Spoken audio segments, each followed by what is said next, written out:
కర్కాటక రాశి.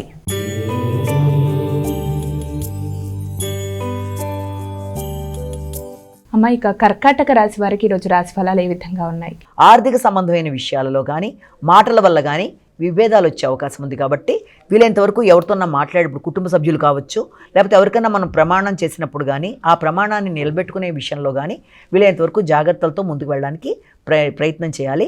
ఆర్థిక సంబంధమైన విషయాలు కావచ్చు, లేకపోతే ఎవరితోన్నా పెద్దవాళ్ళని కలిసి ఏదైనా మీరు నిర్ణయాలు తీసుకునేటప్పుడు కానీ ఆచితూచి మాట్లాడడం, ముఖ్యంగా కుటుంబ సభ్యులైనా లేకపోతే బయట మీకు ఎవరితోనైనా కలిసినప్పుడు కానీ మాటల వల్ల ఇబ్బందులు రాకుండా ఒకటి.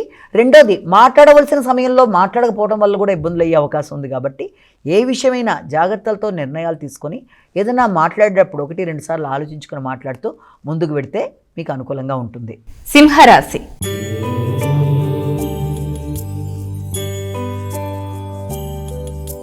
అమ్మ, సింహరాశి వారికి ఈరోజు రాశి ఫలాలు ఏ విధంగా ఉన్నాయి?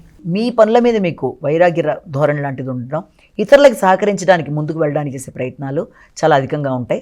ముందుగా మీ పనుల మీద మీరు దృష్టి కేటాయించుకోవడం, నైరాస్యాన్ని అధిగమించడం, అంతేకాకుండా మీకు నిద్రలేమి, అసౌకర్యాలు మొదలైనవి ఏదన్నా ఉన్నా వాటిని అధిగమిస్తూ మీ ఆరోగ్యం మీద శ్రద్ధ తీసుకుంటూ ముందు మీకు మీరు ప్రయారిటీ ఇచ్చుకుంటూ ఆ తర్వాతనే సొసైటీలో ఉండే వ్యక్తులు అన్న విషయంలో ఆలోచనలతో జాగ్రత్తగా ముందుకు వెళ్ళినట్లయితే మీకు ఎదురయ్యే సమస్యల్ని మీరు పరిష్కరించుకోగలుగుతారు. కన్యా రాశి.